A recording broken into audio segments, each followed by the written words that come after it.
Episode की शुरुआत में रूडो रेडर्स के लीडर से पूछता है, आमो कहाँ है और तुम लोगों ने उसके साथ क्या किया।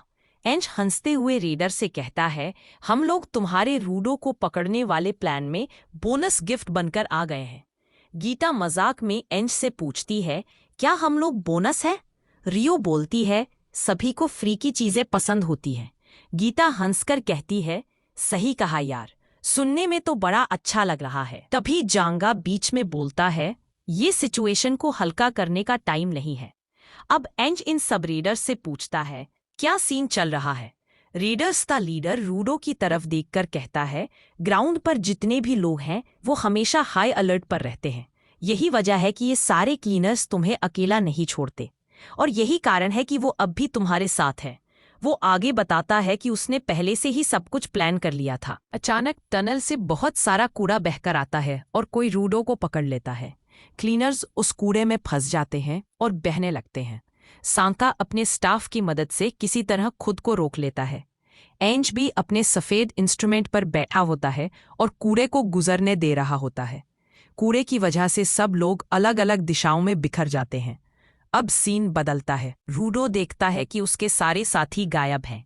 वो रेडर्स के लीडर से पूछता है, तुमने क्लीनर्स को कहाँ भेजा? वो आदमी ठंडे लहजे में कहता है, ये तुम्हारे काम की बात नहीं है। फिर अचानक 4 पोर्टल्स खुलते हैं और सारे रेडर्स वहां से निकलकर क्लीनर से फाइट करने चले जाते हैं। जैबर जाते जाते रूडो से कहता है, हम तुम्हारे बोनस साथियों के साथ खेलने जा रहे हैं और तुम यहाँ बॉस के साथ खेलो। अब मैदान में सिर्फ रेडर्स का बॉस और रूडो रह जाते हैं। वो मुस्कुराकर कहता है, तो आमो ही तुम्हारे गुस्से की वजह है। अगले सीन में जांगा को दिखाया जाता है जो अकेला होता है और उसके सामने एक पोर्टल खुलता है। फिर सीन कट होकर वापस रेडर्स के लीडर पर आता है। वो रूडो से कहता है, मेरा नाम है जॉर्डिल टाइफोन। फिर वो पूछता है, क्या तुम मेरे साथ मिलकर स्फीयर को हराना चाहोगे? रूडो उसकी बात सुनकर हैरान रह जाता है। जॉर्डिल आगे बोलता है, हम दोनों के गोल्स एक जैसे हैं, लेकिन मैंने स्फीयर को कभी नहीं देखा, नहीं उसके बारे में कुछ जानता हूँ। वो रूडो से पूछता है, तुम क्या सोच रहे हो? रूडो कुछ नहीं बोलता, लेकिन अंदर ही अंदर वो भी स्फीयर को खत्म करने के बारे में सोच रहा होता है। वो जॉर्डिल से कहता है, सवाल मत बदलो, बताओ क्लीनर्स और आमो के साथ क्या किया?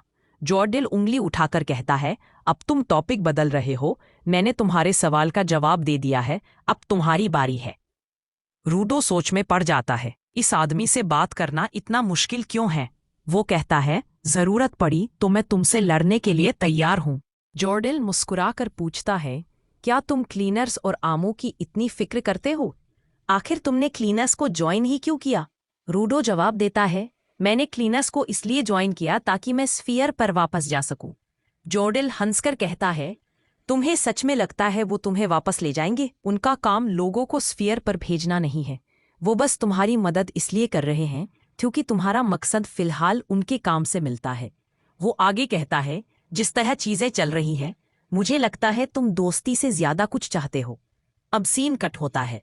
रियो को दिखाया जाता है जो किसी अजीब जगह पहुंच चुकी होती है और वहां बिल्कुल अकेली होती है।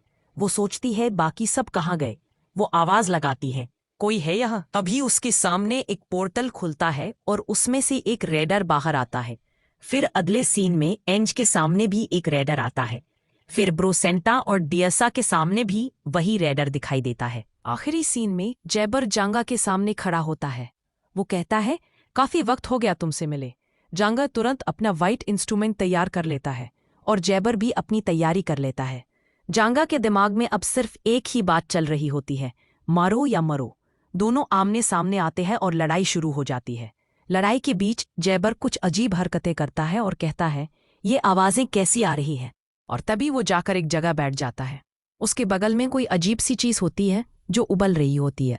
वो कहता है, ये आखिर क्या चीज है जो इतने सारे बबल्स बना रही है? चलो छू के तो देखें। जैसे ही वो उसे छूता है, उसे बहुत तेज गर्मी महसूस होती है। तभी जैबर के पंजों का रंग बदलने लगता है। सांका नोटिस करता है कि जैबर के क्लॉ उसी फ्लूइड जैसे दिखने लगे हैं। जैबर राका को बताता है, मेरे राइट क्लॉ में न्यूरोटॉक्सिन है, लेकिन जब मैं कोई नया टॉक्सिन यूज करता हूं तो वो लेफ्ट क्लॉ में ट्रांसफर हो जाता है। फिर वो मुस्कुराते हुए कहता है, देखते हैं तुम मेरे अटैक से कब तक बच पाते हो। इतना कहकर जैबर अपने सारे टॉक्सिन सांका की तरफ फेंक देता है। अब सीन कट होकर गीता पर आता है। वो इधर उधर देखती है और बोलती है, लगता है मैं यहाँ अकेली हूँ। तभी एक कॉकरोच उसके पास आता है। गीता उसे देखकर खुश हो जाती है और डरती भी नहीं। लेकिन अगले सीन में वही कॉकरोच रियो के सामने आता है और रियो उसे देखकर डर जाती है। कॉकरोच के जाने के बाद रियो अपने सामने वाले रेडर से कहती है, मैं कीड़े मकोड़ों से नहीं डरती, लेकिन कॉकरोच को देखकर कभी कभी हालत खराब हो जाती है। वो रेडर हंसते हुए कहती है, तुम क्लीनर्स के साथ काम करती हो और कॉकरोच से डर गई। अब सीन बदलता है जांगा पर। उसे थोड़ी सी चोट लगी होती है, लेकिन वो जैबर के अटैक से बच जाता है। फिर जांगा गुस्से में एक बड़ा सा जमीन का टुकड़ा उखाड़कर जैबर की तरफ फेंक देता है। वो कहता है, मेरा तो अब तुमसे लड़ने का मन ही नहीं कर रहा। अगला सीन एंज का होता है। वो अपने सामने वाले रेडर को देखता है और बोर होकर कहता है, कुछ तो बोलो यार, यहाँ अकेले अकेले बोर हो रहा हूँ। कम से कम ये तो बताओ कि तुम्हारे दिमाग में क्या चल रहा है। रेडर चुप रहता है, कोई जवाब नहीं देता। एंज फिर हंसकर कहता है, मैं तो अकेला हूं यहाँ, अगर चाहो तो अपने दोस्तों को बुला लो, मिलकर मुझ पर अटैक कर लो। वो रेडर मन ही मन सोचता है, ये आदमी वाकई कमाल का है। अब सीन आता है ब्रोसेंटा पर। वो बोलता है, हम आखिर है कहाँ? क्या ये कोई गुफा है? तभी रेडर जवाब देता है, हाँ, तुम लोग अभी अंडरग्राउंड में हो।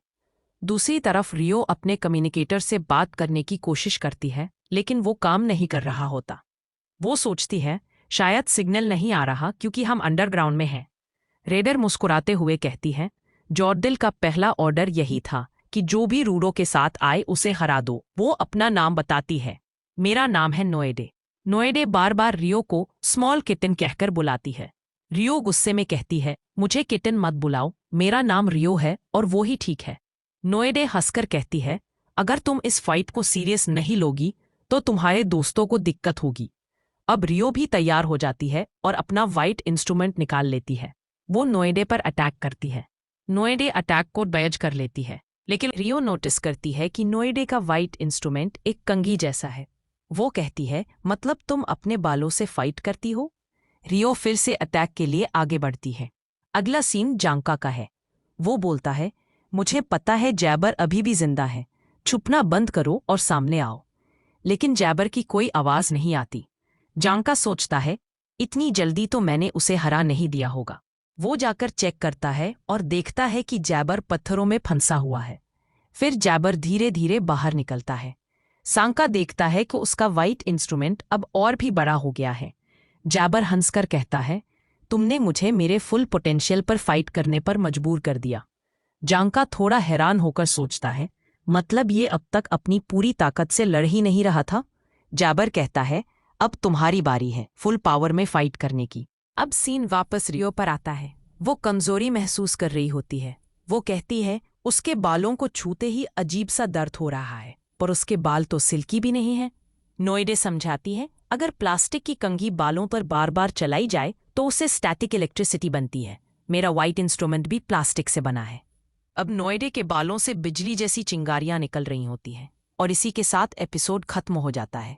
अगर वीडियो पसंद आई हो तो लाइक करो, चैनल को सब्सक्राइब करो।